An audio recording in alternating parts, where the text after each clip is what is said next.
A lenda era só uma brincadeira, até se tornar um pesadelo mortal. Na primeira vez em que ela foi invocada, não havia nome, não havia brincadeira, não havia tabuleiro improvisado, nem vela apagando sozinha. Tudo era mais bruto, mais direto, mais primitivo.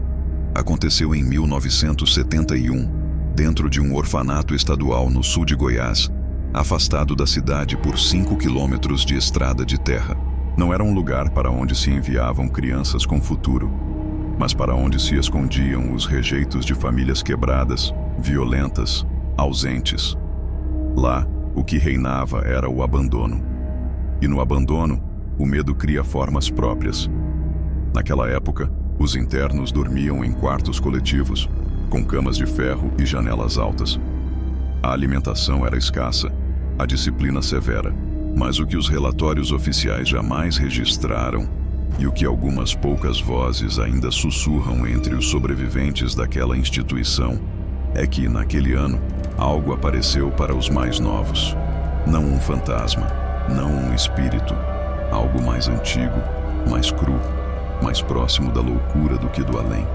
Começou com a menina Ana Júlia, de 8 anos, que certa manhã acordou dizendo que uma criança aparecia em seus sonhos para brincar. Uma menina com vestido branco e rosto muito pálido, que pedia para trocar de cama com ela. As freiras trataram como imaginação infantil. Mas em 2 semanas, outras 3 crianças começaram a dizer que viam a mesma figura. Não sabiam o nome. Não combinavam histórias. Uma delas até se recusava a dormir, dizendo que a menina sem boca ficava em pé ao lado da cama, apenas olhando. Durante o dia, começaram a desenhar espirais nos cadernos de catequese. Rabiscos confusos, figuras sem rosto, símbolos que não eram ensinados ali, mas que reapareceriam décadas depois em casos semelhantes pelo país. O ápice aconteceu numa noite de inverno, quando uma das cuidadoras entrou no dormitório e encontrou as crianças formando um círculo com pedaços de papel, sapatos e brinquedos velhos. Ao centro, um espelho de bolso, dos antigos, com moldura enferrujada. Todos estavam de olhos fechados, murmurando em uníssono uma frase que a freira não compreendeu de imediato. Mas algo no som, na vibração daquelas palavras, fez com que ela derrubasse o terço e corresse, trancando-se na capela por 2 horas sem conseguir rezar. No dia seguinte, Ana Júlia havia desaparecido. A cama estava arrumada, o armário vazio, e o espelho havia sumido. A investigação interna concluiu que a criança havia fugido durante a madrugada, mas os portões estavam trancados, as janelas seguras. Nenhum sinal de arrombamento, nenhum vestígio de pegadas. Apenas um detalhe inquietante. O espelho de bolso foi encontrado dias depois dentro de um tubo de ventilação, envolto por uma tira de tecido com manchas de sangue. A Madre Superiora queimou o objeto e proibiu qualquer comentário entre as outras internas. As meninas foram separadas em alas diferentes, algumas transferidas para outras instituições. E pouco tempo depois, o orfanato foi fechado, oficialmente por infestação de cupins e rachaduras estruturais. Durante décadas, ninguém mais falou daquilo. Os arquivos desapareceram. As poucas crianças que se lembravam cresceram, carregando memórias que chamavam de pesadelos, até que anos depois, uma delas, já adulta, foi internada em um hospital psiquiátrico após tentar arrancar os próprios olhos, dizendo que estavam refletindo alguém que não era ela. O caso chamou a atenção de um jornalista investigativo que cruzou os símbolos desenhados na infância com registros encontrados em outro estado, ligados a um ritual conhecido como jogo da troca. O mesmo padrão, o mesmo uso de objetos pessoais e o mesmo reflexo que parece se mover sozinho. Essa primeira invocação não foi registrada como tal. Não houve vídeo, não houve celular gravando, não houve canal de terror para contar. Mas os elementos estão lá. A entidade, se é que podemos chamá-la assim, se manifesta primeiro como uma presença infantil. Atrai crianças, pede para brincar, para trocar, para ser lembrada.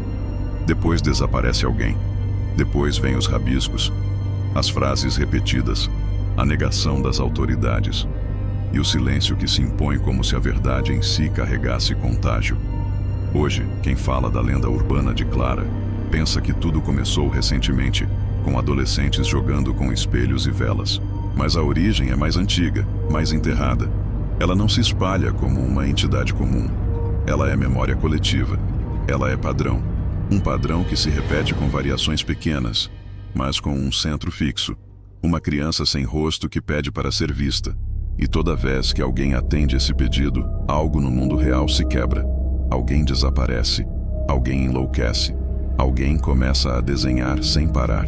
Você está ouvindo isso agora, achando que está em segurança, que o passado é um lugar isolado, distante. Mas essa história não terminou.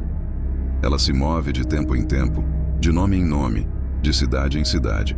E agora você conhece o início, o primeiro eco, o primeiro reflexo, a primeira vez que ela foi invocada em Nomandone, numa vila próxima à região central de Minas, conhecida apenas pelos fiéis como Monte da Vigília. Ergue-se uma paróquia antiga, de tijolos escurecidos e santos cobertos por véus brancos. Ali, durante a década de 80, começaram a circular sussurros discretos entre os mais antigos. A menina havia retornado. Não havia nomes ditos em voz alta, nem cerimônias públicas, mas os padres começaram a evitar espelhos nos confessionários. Algumas imagens foram retiradas dos altares.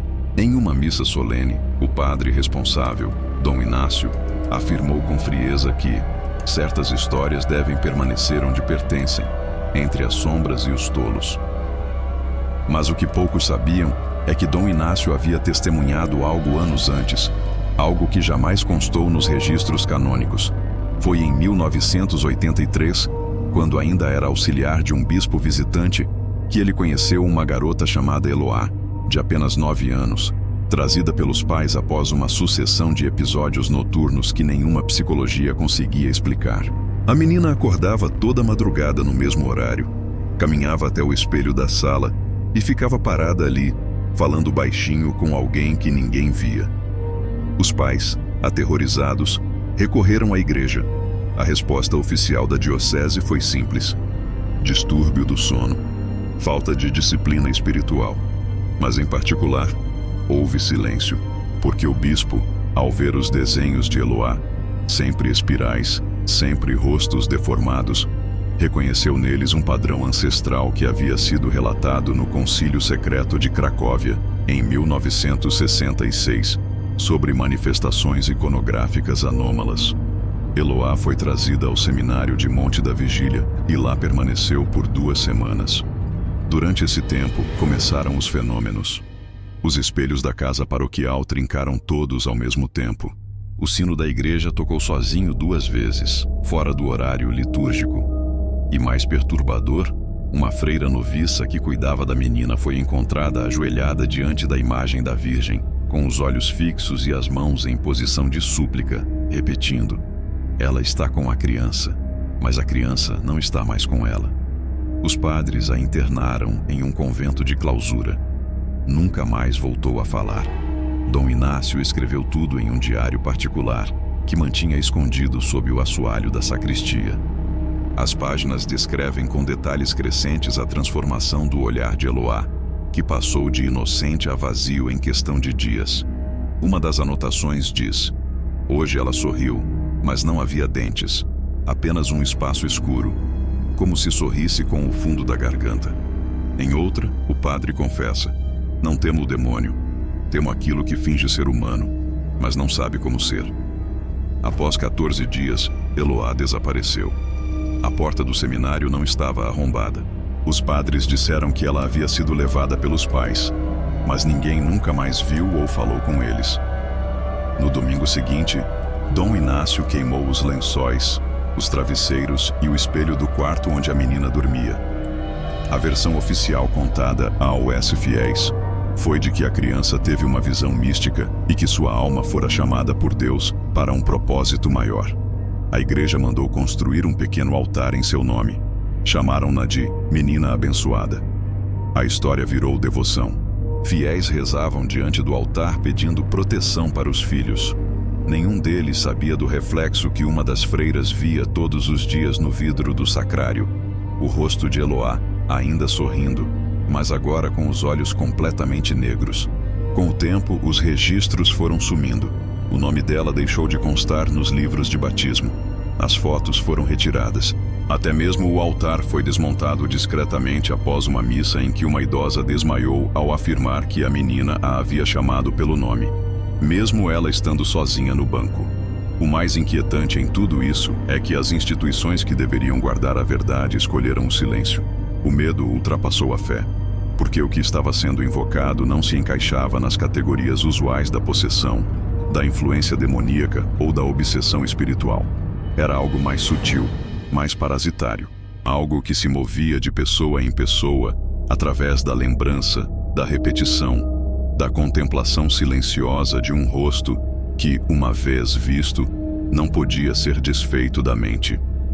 Décadas depois, o diário de Dom Inácio foi encontrado por acaso durante uma reforma na igreja. Um pedreiro quebrou o assoalho e o entregou ao novo pároco. O livro sumiu na mesma semana. Mas antes disso, um teólogo que havia tido acesso rápido às páginas escreveu uma nota em seu caderno pessoal.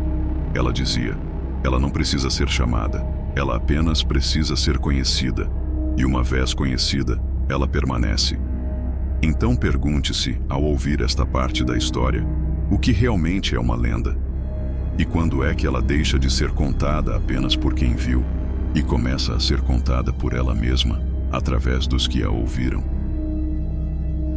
Em 1994, durante a restauração do antigo Colégio Santa Helena, uma construção de arquitetura neogótica erguida no final do século XIX, um pedreiro encontrou, atrás de uma parede falsa no segundo andar, um pequeno compartimento de madeira, lacrado por dentro com pregos enferrujados e marcas queimadas ao redor. Dentro dele havia apenas um objeto, um diário. A capa de couro rachado exibia um nome quase ilegível: Irmã Joana Maria de Lourdes. Nenhuma das freiras que ainda viviam ali se lembrava dela, embora os arquivos mostrassem que ela havia sido uma das fundadoras do colégio e que, segundo a ata do convento, desaparecera misteriosamente em 1957, durante uma crise espiritual silenciosa, como constava no relatório eclesiástico. O conteúdo do diário não era apenas inquietante, era desestruturado, como se a mente da autora estivesse sendo dilacerada pouco a pouco, em fragmentos escritos à pressa. As primeiras páginas relatavam sua rotina com precisão obsessiva: horários das orações, horários das refeições, confissões feitas por alunas. Mas a partir da 12ª entrada, algo mudou. O tom passou a ser carregado de inquietação, quase paranoico. Ela descrevia a sensação de ser observada mesmo estando sozinha.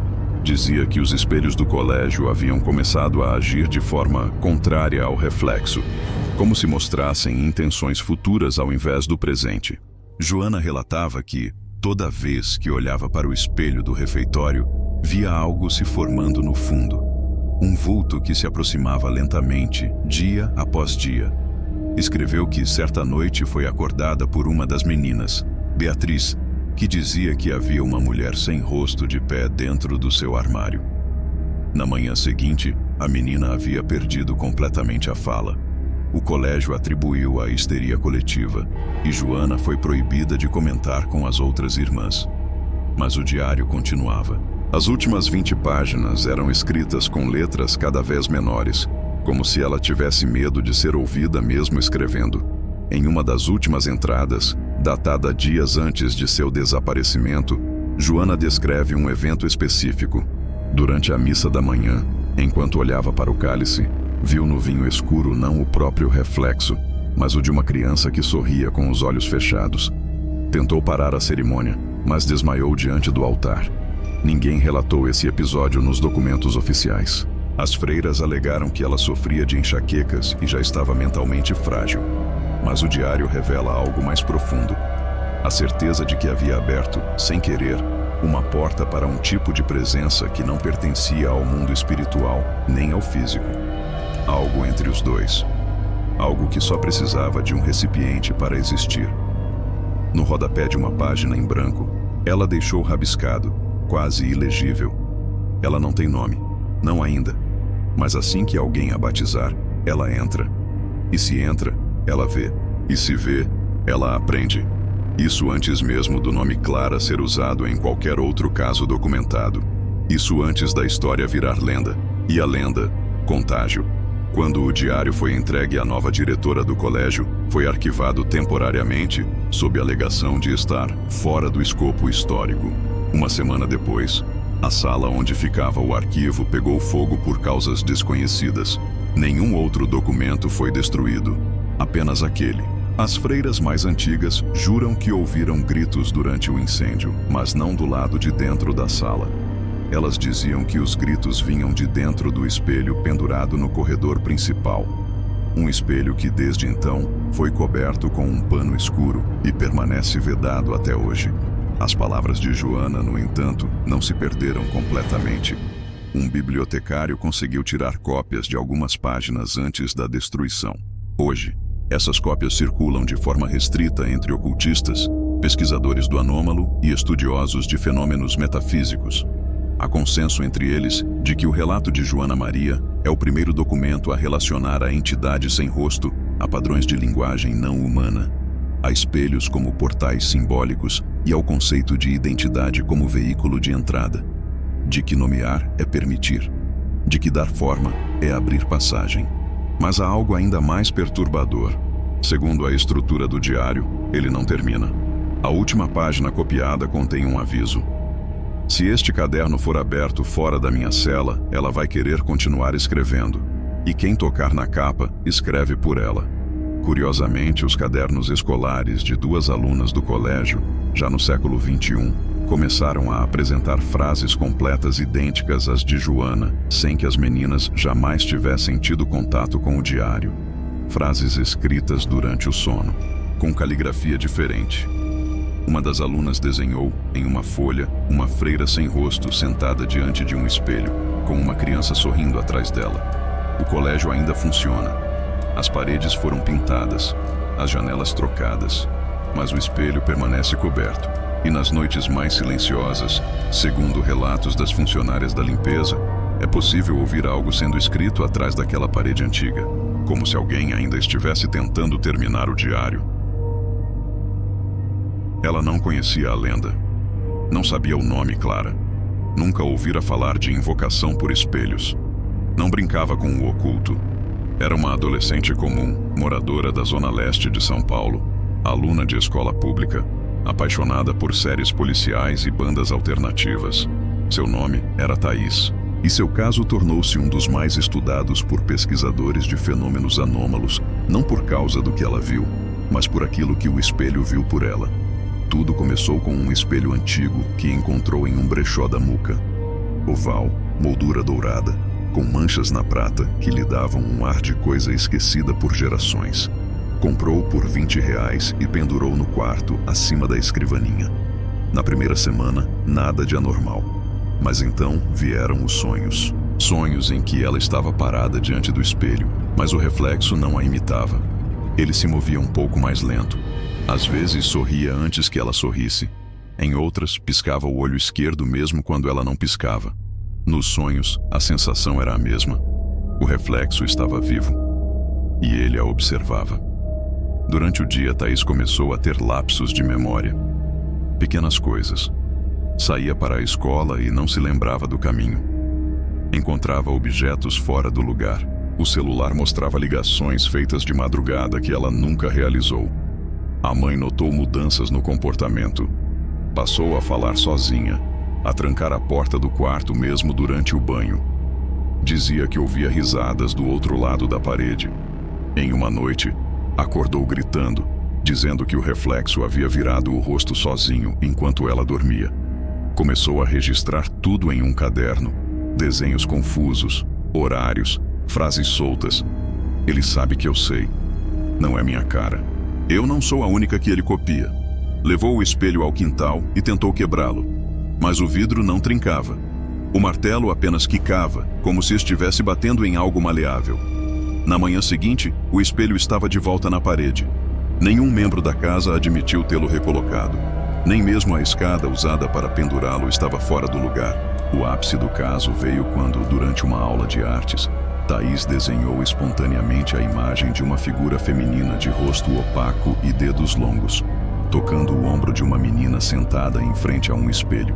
A professora estranhou o conteúdo, tirou uma foto e enviou para a psicóloga da escola. 3 dias depois, a professora desapareceu.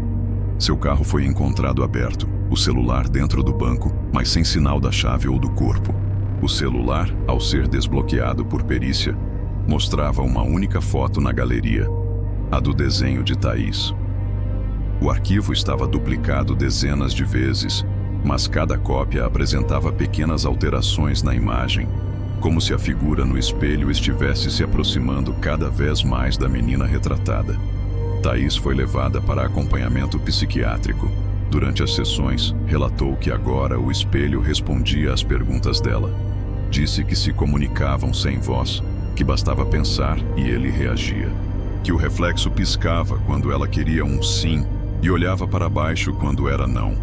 Ela chamava o reflexo de a outra, e em uma ocasião, ao ser questionada pela terapeuta sobre o que a outra queria, respondeu com frieza: "Ela quer que eu seja só reflexo. Ela quer sair do lado de cá." Tentaram remover o espelho da casa. Contrataram uma empresa de mudanças para retirá-lo e levá-lo a um depósito. Mas no caminho, o motorista do caminhão perdeu o controle e colidiu com um poste. O espelho foi a única coisa intacta no veículo. Após o acidente, o objeto desapareceu.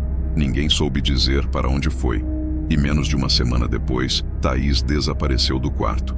A janela estava fechada, sem sinais de arrombamento. Havia apenas uma cadeira caída, e no lugar onde estava o espelho, uma marca oval na parede, como se o objeto ainda estivesse ali, impressa por um calor impossível de ser explicado.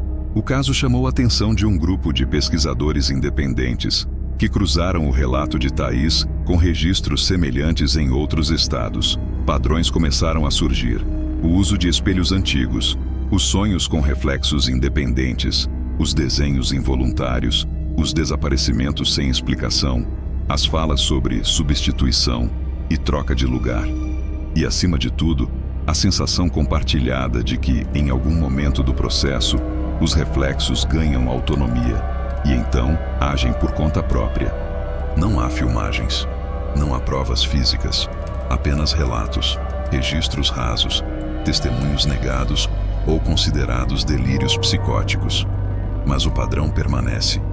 E os estudiosos do caso afirmam que o que importa não é o espelho em si, mas o ato de observá-lo com intenção, a fixação, o desejo de ver algo além, porque é nessa expectativa que ela se manifesta, não como assombração, mas como imagem que responde, que aprende, que sorri antes de você sorrir, que está te vendo agora mesmo, enquanto você assiste ou ouve essa história, refletida nos cantos escuros da sua mente, esperando que, por um segundo, você se pergunte: e se o meu reflexo também não estiver mais sincronizado?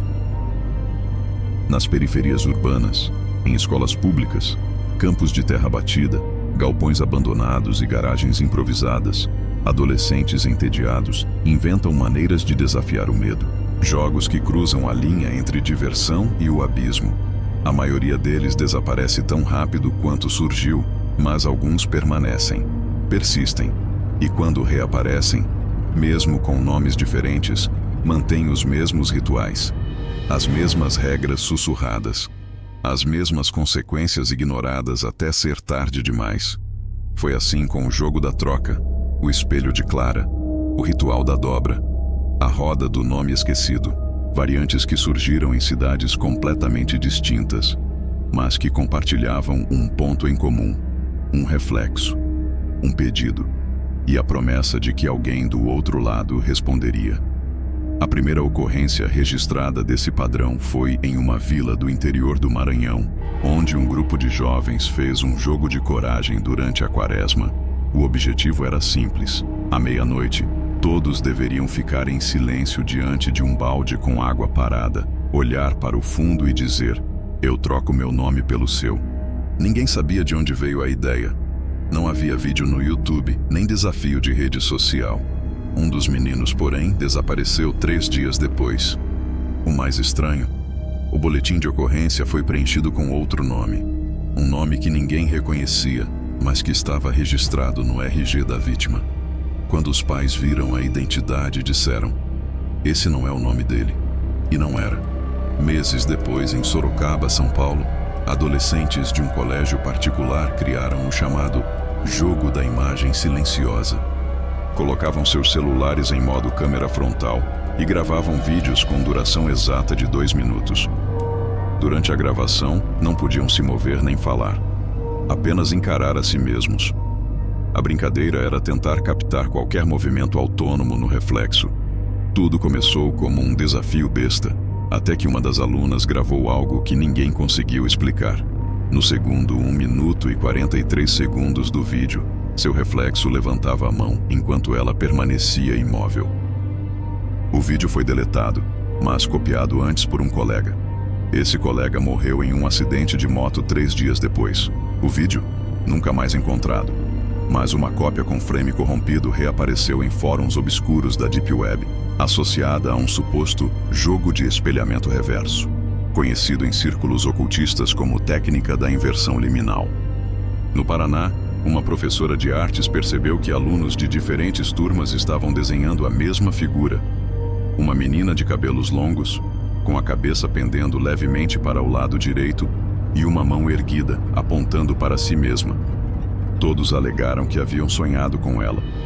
Um dos alunos explicou com palavras simples que era um jogo de troca de lugar. Quando questionado sobre como se jogava, apenas disse: "É só não dizer não quando ela oferece o corpo." O padrão começa a ficar claro para quem estuda esses relatos. Os objetos mudam: espelhos, água, vidro, tela de celular. Os nomes variam: Clara, a outra, a menina, a sombra mansa. Mas o ato central é sempre o mesmo: um ritual informal, de tom despretensioso, quase sempre iniciado como piada, onde um grupo cria as condições para a aproximação de uma presença que não precisa ser invocada, apenas lembrada. E a partir do momento em que a atenção se fixa, ela atravessa, não como um ser, mas como uma ideia consciente, uma presença viva que se molda às expectativas do grupo e se expressa através de reflexos quebrados da realidade.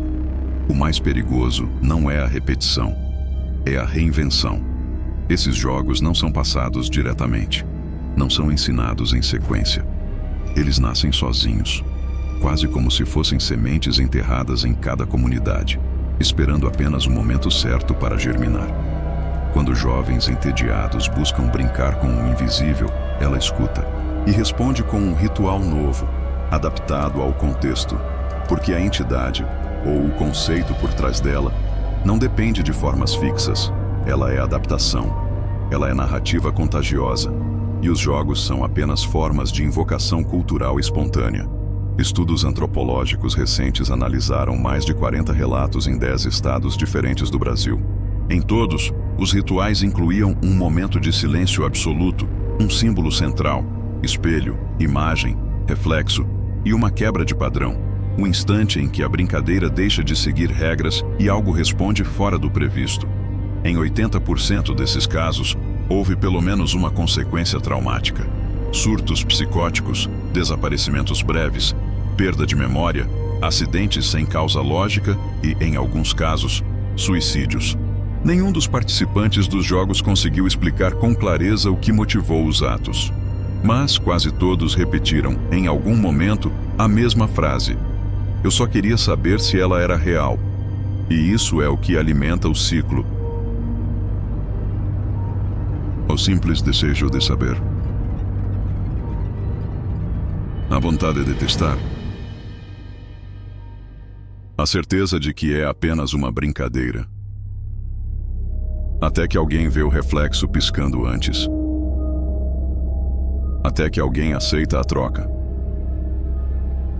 Até que a entidade, seja ela quem for, sinta que foi lembrada com força suficiente para voltar. E quando volta, ela não joga mais. Ela assume as regras. E você não sabe mais quem está no seu lugar. Quando os primeiros desenhos começaram a circular em comunidades escolares e clínicas psiquiátricas infantis, espirais assimétricas, rostos deformados, combinações impossíveis de letras com formas geométricas, poucos deram atenção. Psicólogos classificavam como expressão de trauma ou disfunção cognitiva. Professores tratavam como variação artística. Até que um homem, o linguista e semioticista aposentado Oswaldo T.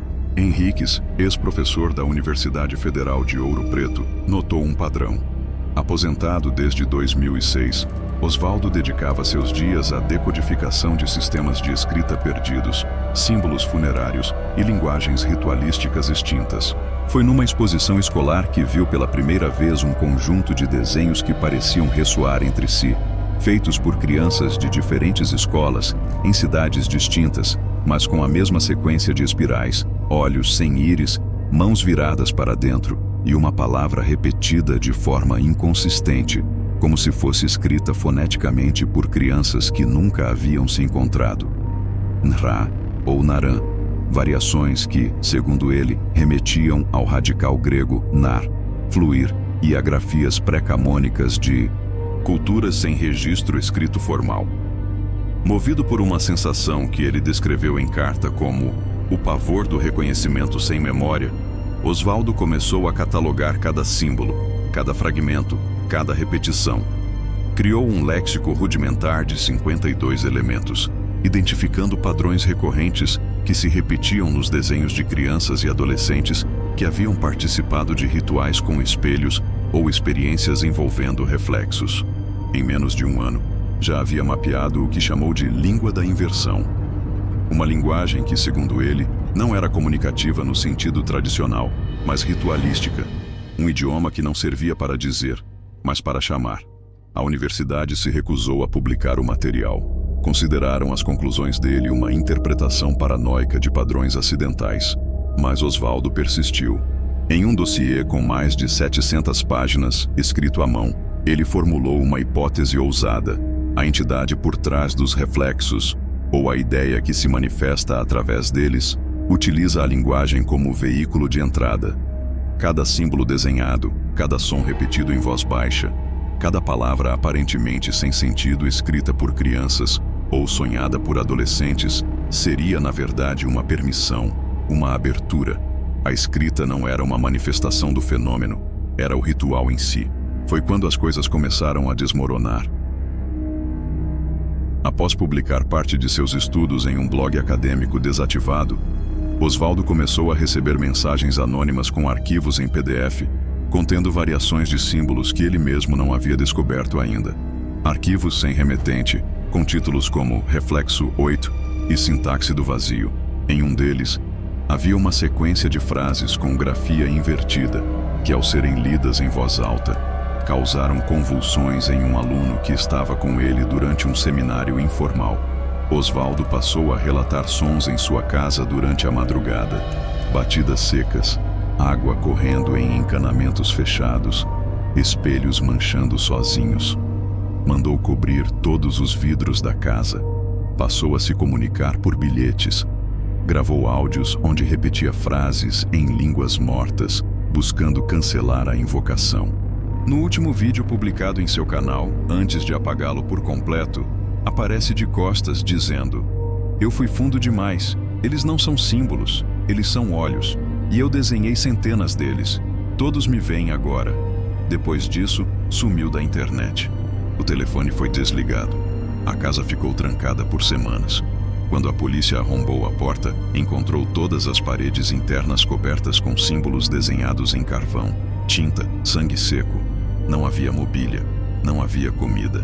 Apenas os cadernos com suas anotações. Em uma delas, a seguinte frase: "Não é uma linguagem humana. Ela usa nossas palavras como máscaras. Cada símbolo é um convite. Cada repetição, uma abertura. Quando você entende, ela entende que você existe." As universidades que receberam cópias dos arquivos os arquivaram como material não verificável, mas uma cópia digital sobreviveu. Circula por fóruns privados entre linguistas, ocultistas e pesquisadores de anomalias cognitivas. Alguns tentaram continuar o trabalho. 2 desapareceram. Um foi internado após tentar remover os próprios dedos com uma faca, afirmando que as pontas das mãos eram as pontas do alfabeto dela. Outro parou de falar e hoje apenas escreve símbolos circulares no chão do hospital, com o dedo, infinitamente. Os estudos de Oswaldo deixaram um alerta claro. Não tente decifrar os símbolos. Eles não são para serem entendidos. São espelhos conceituais. Cada compreensão aproxima você dela.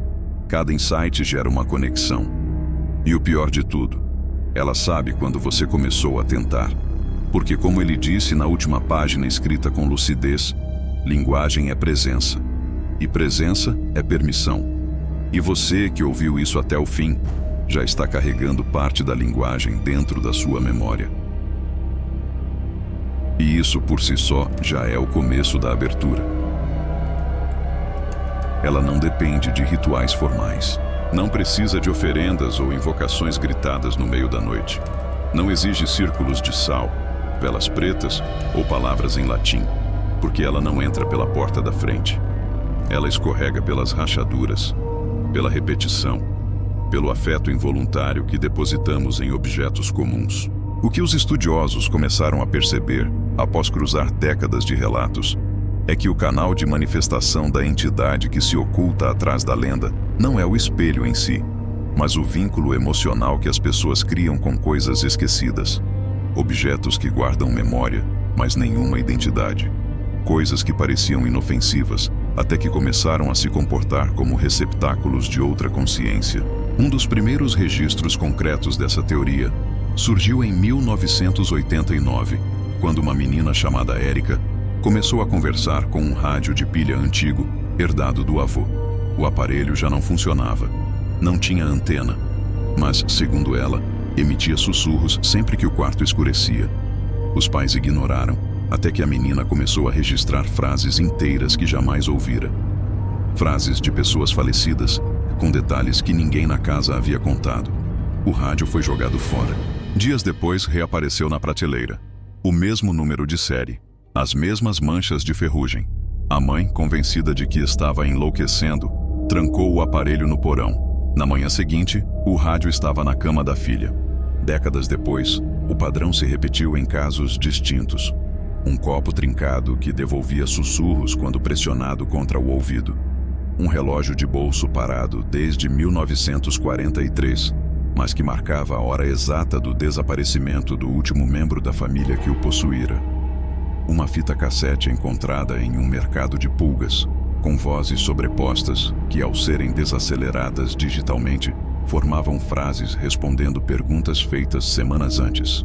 Em todos os casos, os objetos estavam ligados a momentos esquecidos, memórias desfocadas, espaços vazios na linha do tempo, e sempre voltavam, sempre reapareciam, como se o próprio objeto carregasse um tipo de código, não físico, mas afetivo. Uma vulnerabilidade espiritual capaz de ser explorada por uma entidade que se move, não através do espaço, mas através da lembrança. O caso mais documentado ocorreu em Curitiba, em 2003, quando um grupo de estudantes universitários encontrou uma caixa de madeira enterrada no terreno baldio, ao lado da república onde moravam. Dentro havia 3 objetos: uma boneca de pano com o rosto costurado, um espelho trincado e um bilhete escrito à mão com tinta desbotada. Se for abrir, leve até o fim. Pensaram se tratar de uma brincadeira de faculdade. Levaram a caixa para casa. Nos primeiros dias, nada aconteceu. Depois vieram os apagões, quedas repentinas de luz só naquele apartamento, sons de passos no corredor às 3 da manhã. E, finalmente, os sonhos. Todos passaram a sonhar com a mesma menina, em lugares diferentes, às vezes em um parque, às vezes no fundo de uma piscina, às vezes do outro lado de uma janela embaçada. Mas ela nunca falava, apenas mostrava um objeto, e depois sumia. Quando decidiram devolver os itens à terra, a caixa estava vazia. Nenhum dos moradores admitiu ter retirado nada. As gravações da câmera de segurança improvisada que haviam colocado para registrar qualquer movimentação mostravam algo ainda mais perturbador. A boneca desapareceu em um frame, um único frame, como se tivesse sido apagada da realidade entre um segundo e outro. Relatos posteriores mostram que todos os envolvidos seguiram com suas vidas, mas todos relataram em momentos diferentes que certos objetos pareciam observá-los. Um quadro que parecia virar levemente durante a madrugada, um abajur que acendia sozinho, sempre às 3h17. Um porta-retrato que, quando fotografado, mostrava uma figura borrada atrás da pessoa retratada. Nenhum desses itens tinha ligação direta com a caixa, mas todos pertenciam ao mesmo tipo de categoria: objetos esquecidos. Coisas às quais ninguém presta atenção, até que prestam. Alguns estudiosos do oculto começaram a traçar uma hipótese mais ousada, de que a entidade em questão utiliza os objetos apenas como âncoras, não como moradas, que ela se instala na percepção, que usa os itens físicos como isca para criar intimidade, e que, uma vez que a atenção é dada, ela se prende à memória da pessoa. Os objetos são substituíveis. O que importa é o vínculo. O risco, portanto, não está no objeto, está no apego, está na crença de que algo inanimado pode conter significado, está na decisão inconsciente de atribuir importância a algo que não deveria tê-la. É nesse instante que ela atravessa, e não importa se o objeto for destruído depois, o laço já foi feito. E se você parar para pensar, todos nós temos algo assim. Um caderno que guardamos sem usar. Uma foto antiga que não sabemos por que ainda temos. Um espelho herdado que nunca jogamos fora. Um brinquedo velho que sobreviveu às mudanças. Coisas que já não usamos, mas que mantemos. Como se parte de nós soubesse, lá no fundo, que jogá-los fora não seria o fim. Seria o começo. Tudo começou com o ceticismo. Sempre começa assim. Quando pesquisadores resolvem entrar em campo para desmontar narrativas populares e demonstrar, com método, que tudo não passa de histeria, coincidência e construção cultural coletiva. Em 2015, um grupo de 6 acadêmicos, liderados pelo neurocientista comportamental Arthur Linhares, decidiu aplicar uma abordagem empírica à crescente onda de relatos envolvendo entidades reflexivas. O foco do estudo era simples: avaliar se os padrões descritos em lendas como o jogo do espelho de Clara tinham qualquer correspondência com respostas neurológicas, fenômenos psicológicos ou delírios induzidos. A universidade cedeu um espaço isolado, um laboratório de psicologia experimental no subsolo de um prédio desativado. Lá, construíram uma sala com isolamento acústico, iluminação controlada, câmeras de 360 graus e sensores de temperatura, batimentos cardíacos, pressão atmosférica e campo eletromagnético. A sala continha apenas uma cadeira, um espelho de moldura neutra, uma câmera voltada para o participante e um tablet com instruções. Os voluntários seriam instruídos a sentar, encarar o espelho durante 15 minutos sem desviar o olhar, enquanto uma gravação em áudio com uma voz feminina repetia frases genéricas. Eu sou você. Olhe mais fundo. Você quer me ver? Acreditavam que isso induziria pareidolia e respostas auto-induzidas do inconsciente. Um experimento sobre como o cérebro preenche lacunas com imagens simbólicas. Os primeiros testes foram inofensivos. Participantes relataram enjoo leve, ansiedade, sonolência, nada fora do comum. Mas a partir do 8º voluntário, as coisas começaram a se deslocar. Uma jovem chamada Tainá, estudante de história, saiu da sala em estado catatônico. Não falava, apenas olhava para as próprias mãos, murmurando: "Tem alguém me segurando ainda." Os sensores captaram variações térmicas no ambiente durante a sessão, queda de 11 graus em menos de 30 segundos, mesmo com controle climático interno ativo. O grupo decidiu continuar. Mas no 11º teste, o espelho trincou durante a sessão. Nenhum impacto, nenhuma pressão, apenas uma rachadura circular que se abriu no vidro, exatamente na altura do rosto da participante. A gravação foi interrompida por interferência estática. A câmera de segurança registrou um frame corrompido, onde, por menos de 1 segundo, aparece uma figura no fundo da sala. O software de reconhecimento facial identificou 2 rostos simultâneos, o da voluntária e outro atrás dela. Um rosto que não devia estar ali. A imagem foi excluída acidentalmente, segundo o técnico responsável. Mas a ficha de análise do experimento nunca foi concluída. O voluntário número 12, um jovem chamado Raul, nunca chegou à sala. Foi encontrado sentado no corredor, olhos fechados, com as mãos pressionadas contra os ouvidos, repetindo: "Ela está rindo com a minha voz."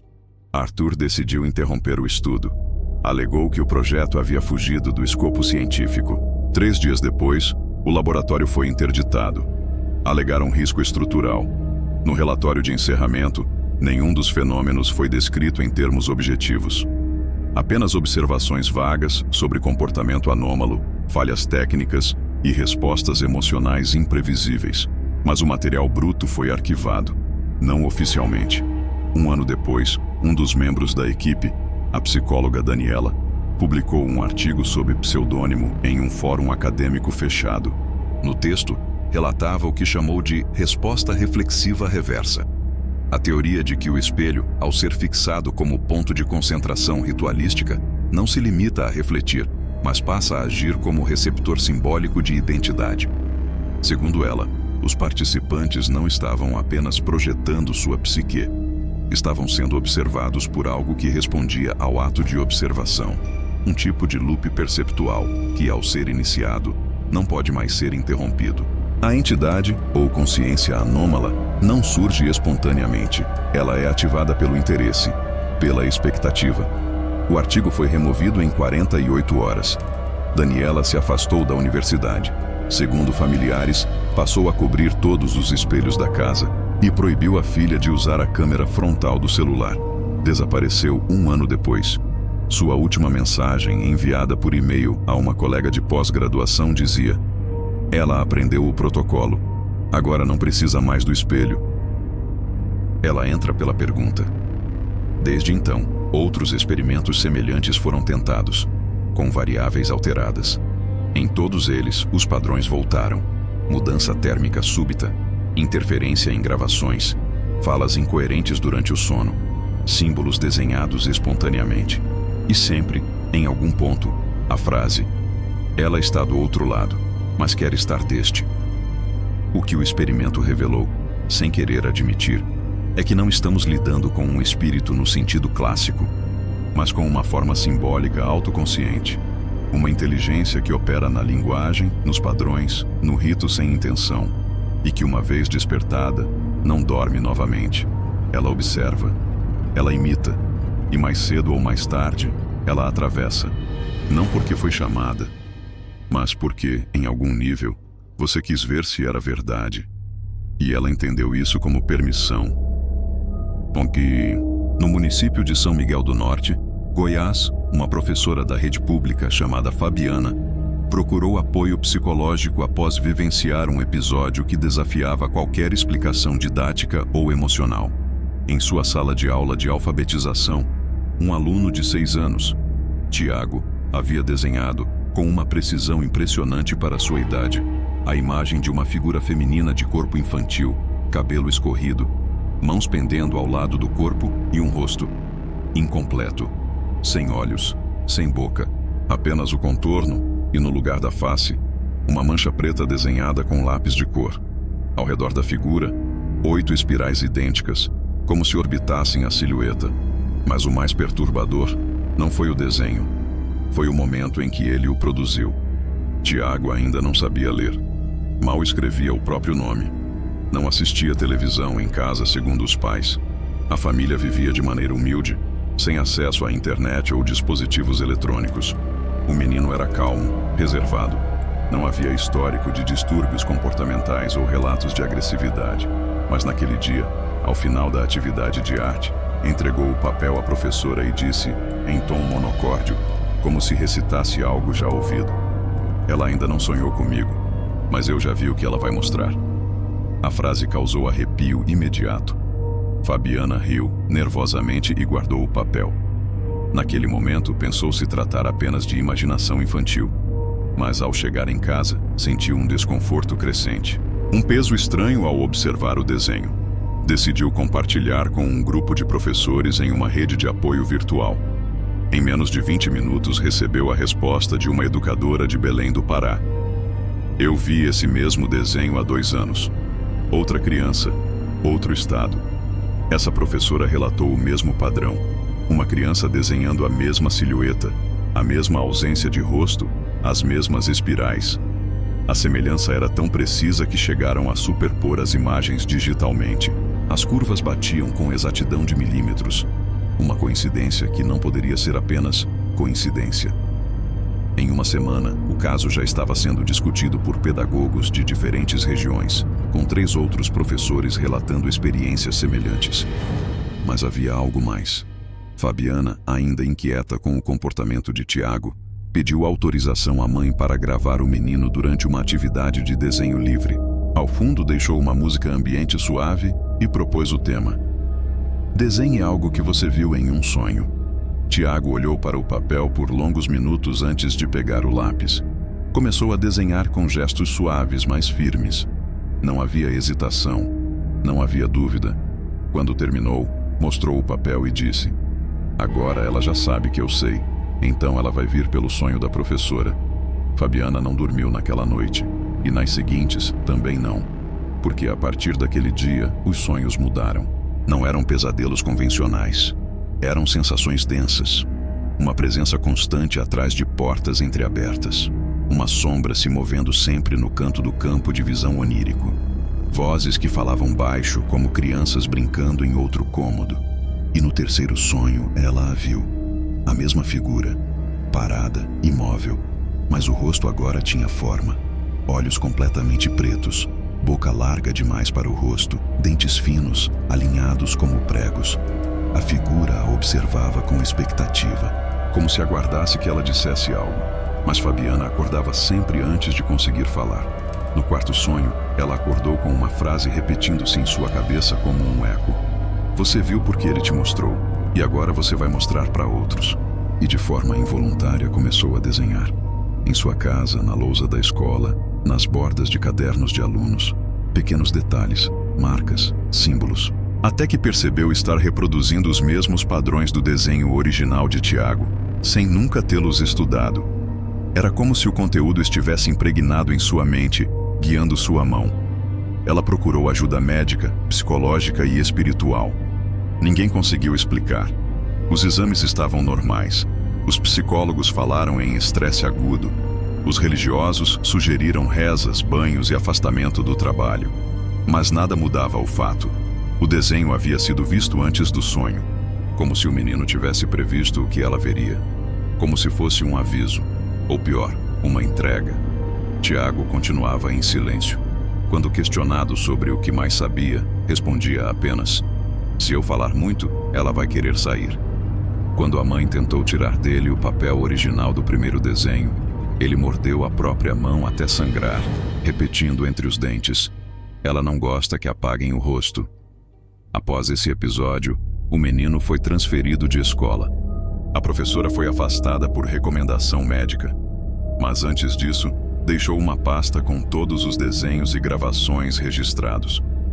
Essa pasta foi digitalizada e arquivada por um grupo independente de educadores e estudiosos do inconsciente coletivo, que notaram nos traços da criança estruturas impossíveis de serem reproduzidas sem conhecimento geométrico avançado.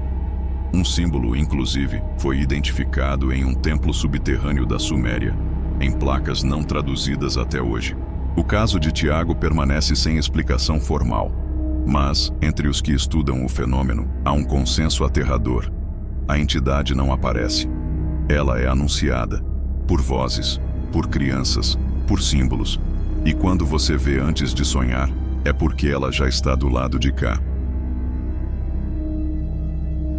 Em um rincão esquecido do sertão baiano, isolada por estradas de chão e um calor que ondula o asfalto como um espelho líquido, existe uma cidade que, nos registros oficiais, atende pelo nome de Lago Escuro.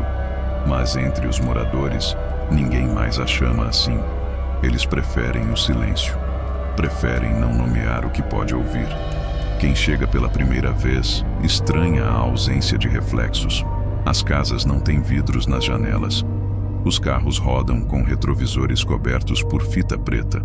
Os banheiros não possuem espelhos. E nas lojas de construção, os espelhos são proibidos de serem vendidos, por decreto municipal. A proibição não nasceu por superstição. Nasceu do medo. Medo enraizado em um verão de 2008, quando uma professora chamada Janaína morreu em casa após quebrar acidentalmente o espelho do corredor. Até aí, um acidente. Mas o que chamou a atenção foi o relato da sobrinha, uma menina de 5 anos que estava com ela na hora.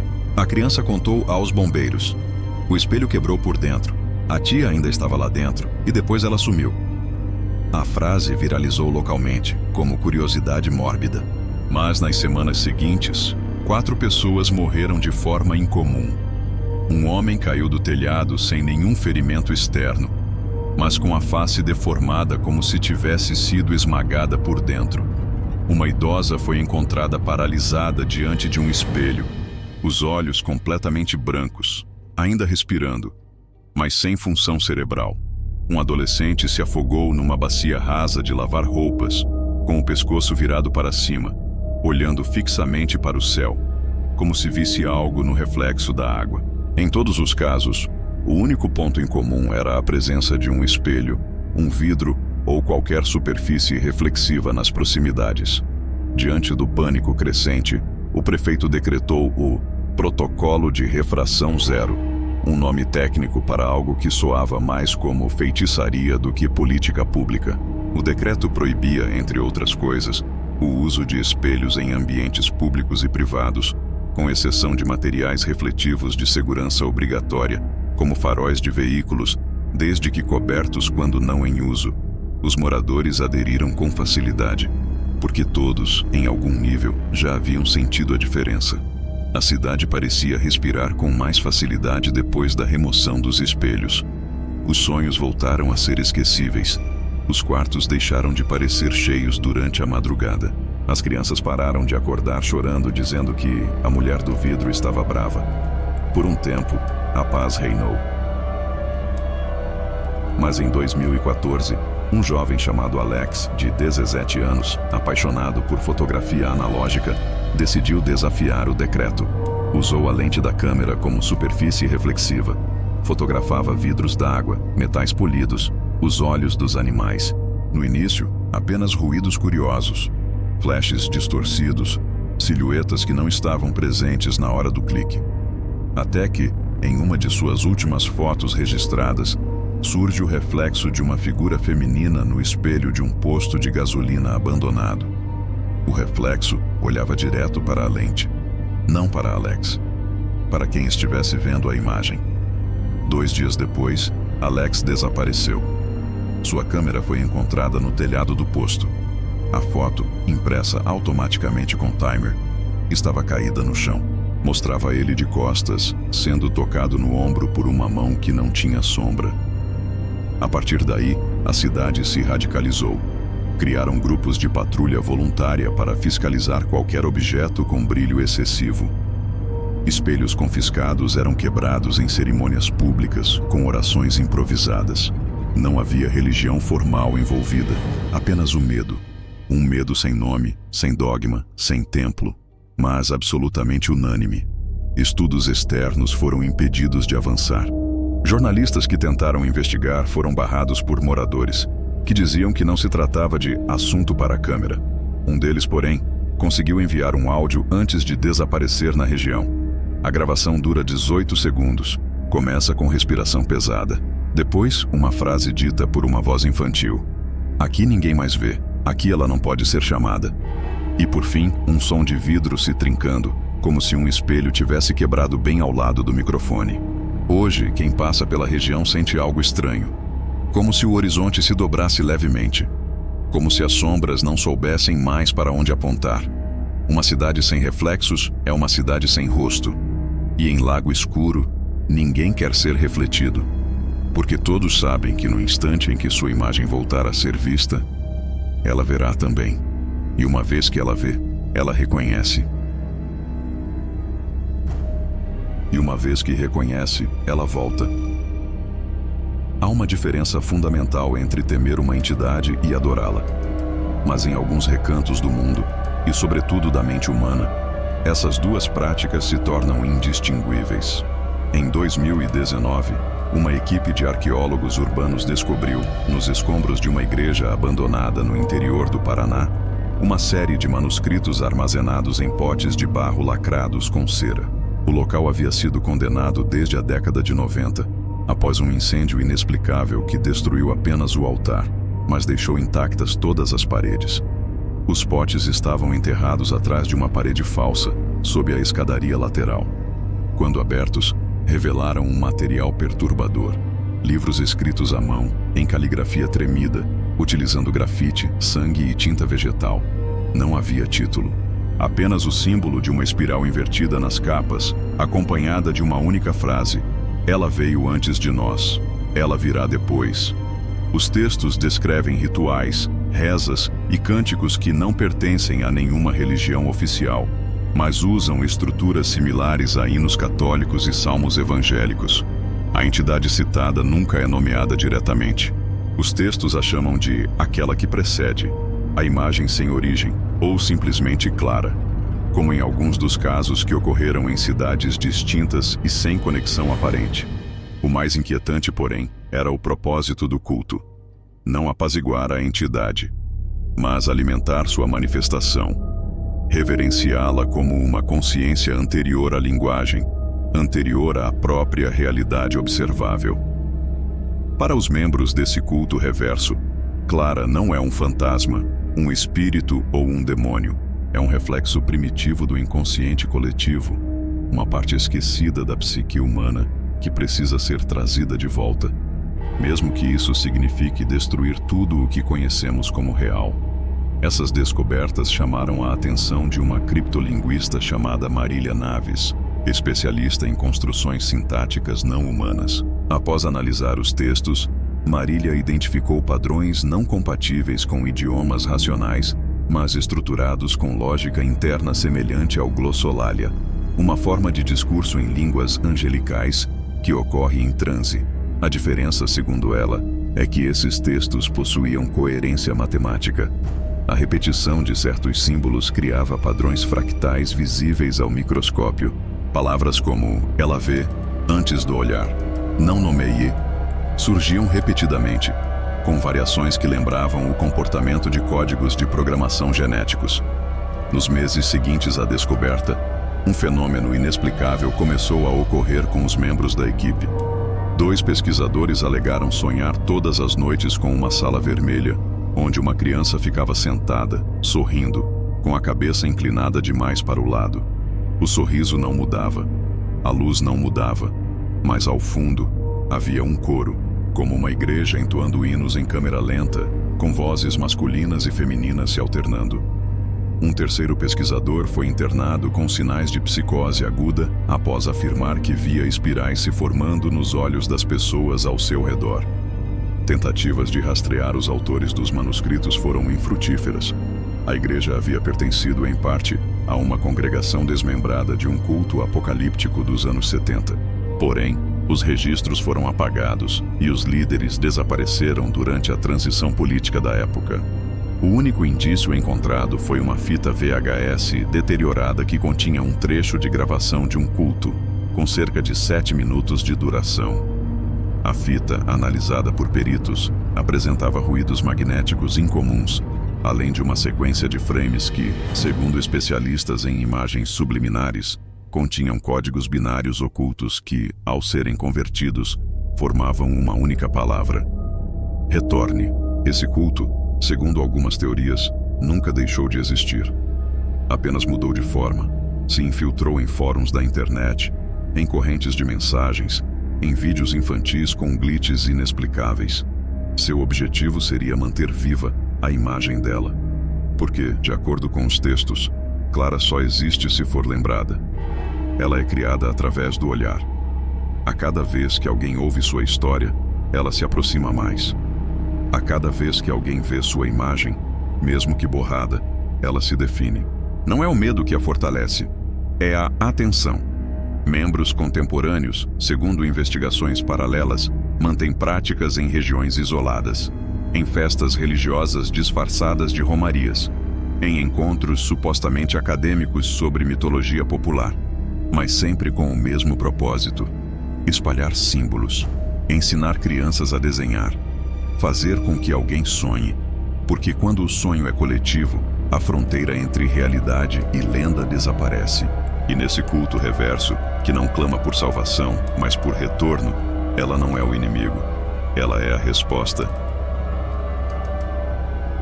Na madrugada de 12 de setembro de 2021, uma transmissão invadiu por 13 minutos a grade de uma emissora de televisão comunitária em Minas Gerais. O canal, normalmente inativo no horário, exibia uma programação automatizada com vídeos antigos e propagandas locais. Mas naquele domingo, às 3h17, o sinal foi interrompido abruptamente. No lugar, surgiu uma tela com fundo vermelho pulsante e uma contagem regressiva reversa, acompanhada de um som agudo e intermitente, semelhante a um alarme médico invertido. Ao fundo, vozes infantis cantavam algo incompreensível, como uma cantiga de roda que não fazia sentido. Foram 13 minutos sem logotipo, sem identificação, sem qualquer sinal de origem. A imagem que seguiu mostrava uma figura estática de uma criança de costas, sentada no chão, olhando para um espelho redondo apoiado contra a parede.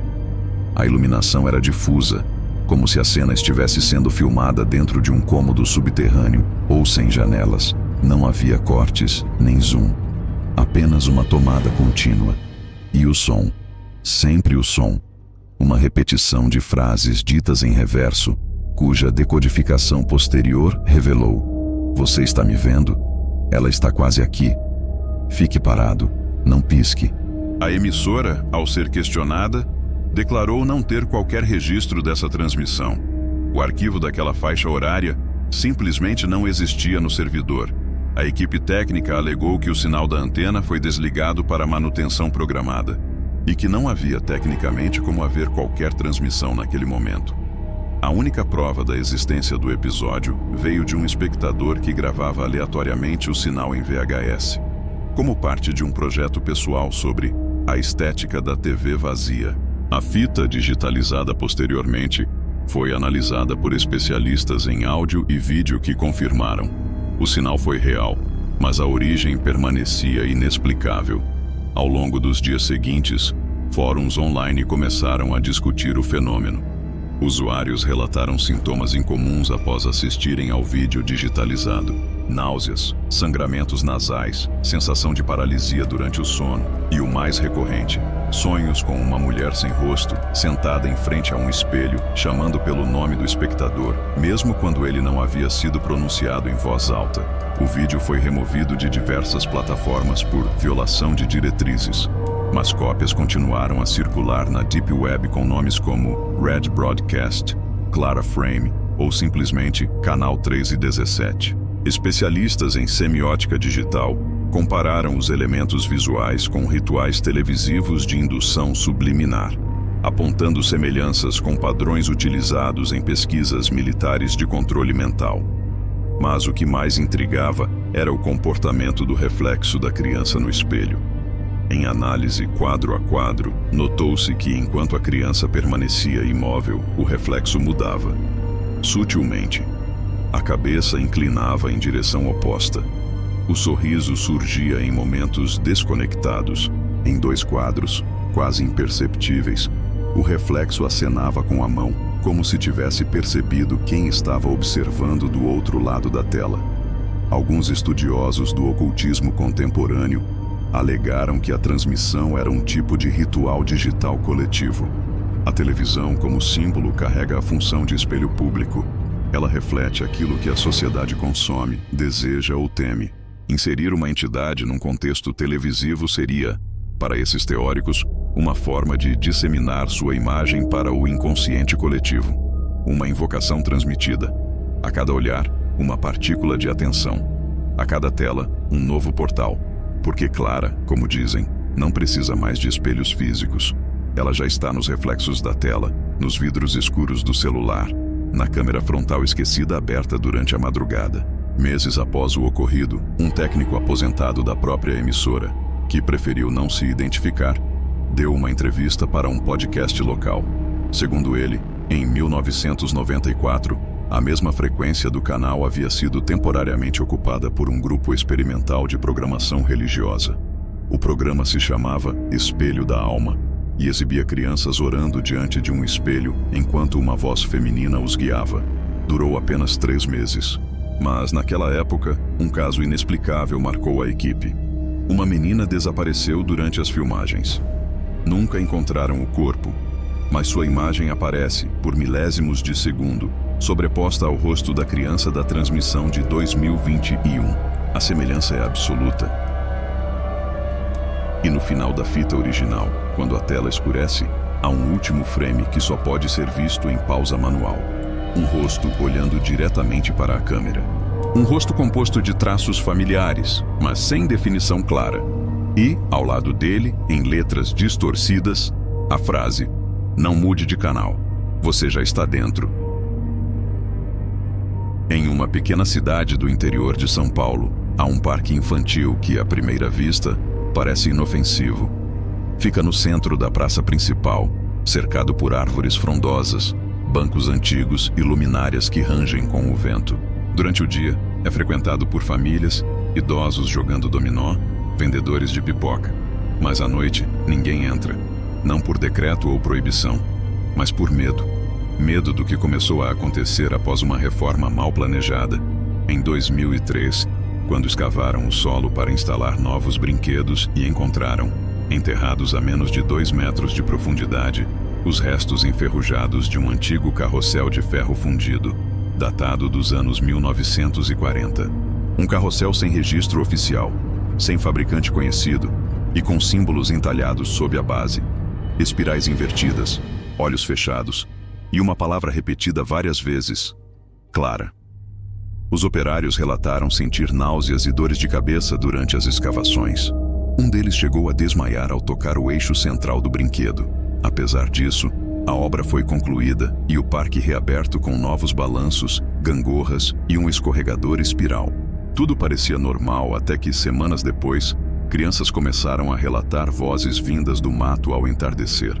Vozes que sussurravam seus nomes, com clareza, com afeto, como se fosse alguém próximo, familiar, mas sem rosto. Algumas crianças diziam que a voz vinha debaixo da terra, outras que era do espelho da gangorra. Nenhum adulto ouvia, mas todos notavam o mesmo padrão. As crianças voltavam diferentes, mais silenciosas, mais distantes. Algumas começavam a falar sozinhas. Outras se recusavam a brincar, mas pediam para voltar ao parque todos os dias. A prefeitura contratou psicólogos escolares para avaliar os casos. O diagnóstico recorrente era de distúrbios do sono, ansiedade e, em 2 casos mais graves, dissociação de identidade. Mas a explicação que mais se repetia entre os pequenos era sempre a mesma. Ela quer brincar, e ela não sabe como parar. Um garoto chegou a desenhar, em segredo, uma figura feminina com cabelo muito longo, sem olhos, sentada no topo do escorregador com os braços esticados como se esperasse um abraço. O detalhe mais perturbador: o papel estava dobrado, e quando aberto, a figura mudava de posição. Sozinha, sem traços de lápis, como se a imagem tivesse migrado dentro da folha. Foi enviado para análise forense, mas desapareceu dentro do envelope lacrado antes de chegar ao laboratório. Com o passar dos meses, a situação se intensificou. Ouvia-se durante a madrugada o som dos brinquedos se movendo, balanços rangendo em sincronia, o escorregador reverberando como se alguém descesse sem parar. Um vigilante noturno registrou em áudio mais de 30 minutos de ruídos inexplicáveis, entre sussurros, risadas infantis e um som agudo semelhante ao de um espelho trincando. Após divulgar a gravação em um fórum anônimo, desapareceu sem deixar vestígios. Seu carro foi encontrado abandonado perto da entrada do parque, com o rádio ligado, repetindo em loop a última frase captada na noite anterior: "Você quer brincar comigo agora? Eu aprendi a esperar." Moradores próximos começaram a relatar interferências em seus aparelhos eletrônicos. Câmeras de segurança gravavam por conta própria, sempre no mesmo horário, 3h03. As imagens mostravam vultos pequenos, como crianças correndo entre as árvores, mas em direções contrárias às sombras. Algumas gravações apresentavam distorções visuais, frames espelhados, como se o parque estivesse virando do avesso por frações de segundo. Uma senhora que morava em frente contou que, certa noite, viu uma menina sentada sozinha no escorregador. Era Clara, disse ela. Tinha os cabelos cobrindo o rosto, vestia um pijama antigo e sussurrava algo inaudível. Quando a luz do poste piscou, a figura havia sumido. Mas no banco da praça havia um espelho de bolso rachado, com um nome gravado à unha no verso. O nome da neta da senhora, que havia morrido há 3 anos. A prefeitura isolou o parque por 1 semana, alegando necessidade de manutenção estrutural. Durante esse período, câmeras temporárias foram instaladas para monitoramento, mas os arquivos gravados jamais foram divulgados. Um funcionário, sob anonimato, afirmou que em uma das gravações viu sua própria infância refletida nos vidros da casinha de boneca do playground. E por um breve segundo, sua versão criança olha direto para a câmera e sussurra: "Você me deixou aqui." Desde então, o parque permanece aberto, mas vazio. As famílias preferem evitar.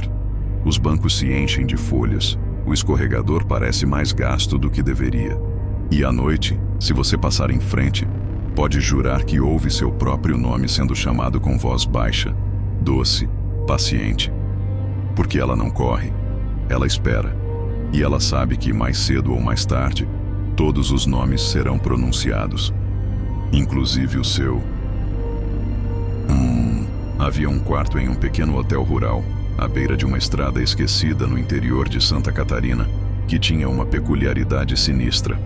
Todos os hóspedes que dormiam ali acordavam exatamente às 3h33 da madrugada, sem alarme, sem barulho, sem motivo aparente. Acordavam de olhos abertos, mas com o corpo paralisado, como se algo os mantivesse presos ali. A sensação era a mesma em todos os relatos, de estarem sendo observados, mas não saberem de onde. Um frio inusitado tomava conta do cômodo, como se a temperatura caísse subitamente apenas dentro daquela divisão, ignorando completamente as condições climáticas externas. O hotel, construído em 1954, tinha uma aparência acolhedora, de arquitetura germânica, lençóis floridos e móveis de madeira escura. Nada ali sugeria terror. Até que alguém ficasse no quarto 208. O primeiro registro formal ocorreu em 1986, quando um comerciante paulista passou a noite no hotel durante uma viagem de negócios. Ao fazer o check-out na manhã seguinte, pálido e trêmulo, ele deixou uma nota manuscrita no livro de hóspedes. "Não é sonho. Ela entra quando o relógio sangra. Não consigo mais fechar os olhos." O gerente da época estranhou a frase, mas considerou um devaneio. Até que o padrão começou a se repetir. Hóspedes diferentes, sem relação entre si, acordando às 3h33, relatando calafrios, sensação de paralisia e sempre a presença de algo no canto do quarto. Descreviam a mesma entidade, uma mulher alta, vestida de preto, sem olhos, que surgia primeiro no espelho da penteadeira, depois aos pés da cama, sempre em silêncio, sempre imóvel, como se aguardasse. O hotel tentou disfarçar a fama do quarto, trocando móveis, redecorando, até mesmo mudando a numeração da porta, mas nada adiantava. Mesmo quando o número foi removido completamente, a experiência persistia. Um padre foi chamado para abençoar o local. Durante o ritual, a câmera que registrava a cerimônia travou exatamente às 3h33, e quando voltou, mostrou por 2 segundos uma imagem que ninguém conseguiu explicar. A filmagem do próprio padre ajoelhado diante do espelho, mas sem reflexo algum. Ele abandonou o hotel no mesmo dia e jamais retornou. Com o passar dos anos, o quarto passou a ser buscado por curiosos, youtubers de exploração urbana, entusiastas do paranormal. Mas as gravações feitas ali nunca saíam conforme o planejado. Câmeras descarregavam sozinhas, áudios ficavam distorcidos. Em uma transmissão ao vivo feita por um canal de terror alternativo, os comentários do chat começaram a relatar ver uma mulher atrás do apresentador, quando a câmera apontava apenas para a parede. A live foi interrompida após o youtuber começar a vomitar sangue diante das câmeras. Ele sobreviveu, mas nunca mais falou sobre o ocorrido. Um detalhe recorrente atormentava os sobreviventes. O tempo não parecia passar dentro do quarto. Hóspedes relatavam sentir que passaram horas acordados, mas ao verificar o relógio digital, ainda estavam em 3h33. E sempre que tentavam sair da cama, os músculos não respondiam. Um documentarista que tentou mapear a sensação chamou o fenômeno de loop hipnagógico induzido por trauma. Mas sua explicação ruiu quando ele próprio vivenciou a paralisia em uma noite de gravação. E, segundo ele, viu a mulher se mover, lentamente, como se soubesse que ele a estudava, como se isso lhe desse permissão para cruzar o espelho. A teoria mais aceita entre os moradores da região é de que o quarto 208 foi construído sobre o antigo porão de uma casa colonial que ali existia, usada por uma seita esotérica nos anos 30. Uma das práticas da seita envolvia o chamado momento do véu, em que tentavam invocar imagens mentais que ganhavam forma através do espelho. Segundo um manuscrito encontrado escondido nas vigas do telhado do hotel, uma jovem chamada Clara foi usada como médium durante um desses rituais e nunca mais voltou ao estado consciente. Seu corpo teria sido deixado entre os reflexos, como descrito por um dos líderes da seita. O ritual, marcado para sempre pelo horário de 3 horas e 33 minutos, teria sido repetido diversas vezes até que todos os participantes desapareceram. Hoje, o quarto 208 ainda existe. Às vezes é fechado para manutenção. Outras vezes é ocupado por hóspedes desavisados. Mas sempre, sem exceção, alguém acorda no meio da noite, imóvel, respirando com dificuldade, sentindo um par de olhos invisíveis os observando de algum lugar que não se pode nomear. E aqueles que tentam lutar contra a paralisia, que forçam os olhos a abrir, dizem ver, por uma fração de segundo, o próprio reflexo sorrindo para eles, um sorriso que não pertence ao seu rosto. E o mais assustador é saber que, no exato momento em que o relógio marca 3 horas e 34 minutos, tudo volta ao normal. O calor retorna, o corpo se move, mas a sensação permanece, como se alguém tivesse deixado a porta entreaberta. Agora que tudo foi revelado, ou quase tudo, uma pergunta persiste. Por que histórias assim continuam vivas? Não apenas contadas, mas sentidas, revividas em sussurros, registradas em diários secretos, escondidas atrás de olhares desconfiados. A resposta é tão simples quanto assustadora. Porque elas ainda estão acontecendo. Porque a lenda nunca terminou. Ela apenas mudou de endereço. Não há fim para o que não deseja ser encerrado. Cada um dos relatos que você ouviu até aqui, o tabuleiro que se move sozinho, a voz que chama do escuro, o parque onde os nomes são sussurrados, o quarto onde o tempo para, são fragmentos de um quebra-cabeça que ninguém nunca viu por completo. E talvez essa seja a intenção: manter cada peça isolada, contida, como focos de infecção controlada. Mas a verdade é que, ao conectá-las, o padrão se torna claro. Há algo que se alimenta da crença, que ganha forma quando é descrito, que se fortalece toda vez que alguém diz: isso é só uma lenda, mas não é. Cada nome mencionado, cada local descrito, cada ritual reconstruído neste vídeo não é apenas uma narrativa para entretenimento. É uma lembrança de que o desconhecido não precisa ser compreendido para ser perigoso. Ele só precisa ser ignorado. E quando histórias assim são tratadas como piada, como superstição de gente ingênua, é exatamente nesse momento que elas crescem nas sombras. Você talvez esteja tentando racionalizar agora, procurando explicações, comparando com filmes, séries, fake news.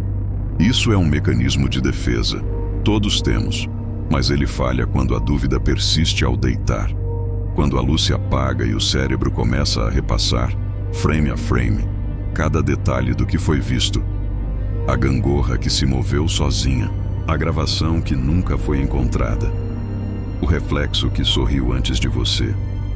Não se engane, o mais perigoso não é o grito, é o silêncio que o precede. E se você chegou até aqui, significa que fez parte do ritual. Não importa se assistiu com ceticismo ou com medo, a atenção foi suficiente. A história foi ouvida. E como toda lenda, agora ela vive em você. Em algum momento, você vai perceber os efeitos. Um som repetitivo sem origem clara. Um sonho recorrente com lugares que nunca visitou. Um espelho que parece mais opaco que o normal. Ninguém reage igual. Mas todos sentem algo. E você não está sozinho. Porque existem outros que também carregam esse peso agora. Pessoas que ouviram as mesmas palavras, que tiveram os mesmos calafrios, que também acharam que era apenas mais um vídeo, até as coincidências começarem a se repetir. Até alguém mencionar, sem querer, exatamente o mesmo nome. Clara, aos sussurros, como um eco antigo tentando sair de onde foi trancado. Compartilhar essa história é mais do que espalhar o medo. É um gesto de proteção, como uma corrente simbólica. Um lembrete de que o perigo real está naquilo que ninguém comenta, no que se esconde entre a crença e a descrença. Porque é nesse vácuo que ela se instala, silenciosa, persistente, mortal. Então, se você ouvir algo esta noite, não responda. Se vir um reflexo estranho, não olhe 2 vezes. E se sonhar com um lugar que nunca viu, não tente voltar lá. Porque há lendas que só se tornam perigosas quando você tenta entendê-las. E essa já entendeu demais.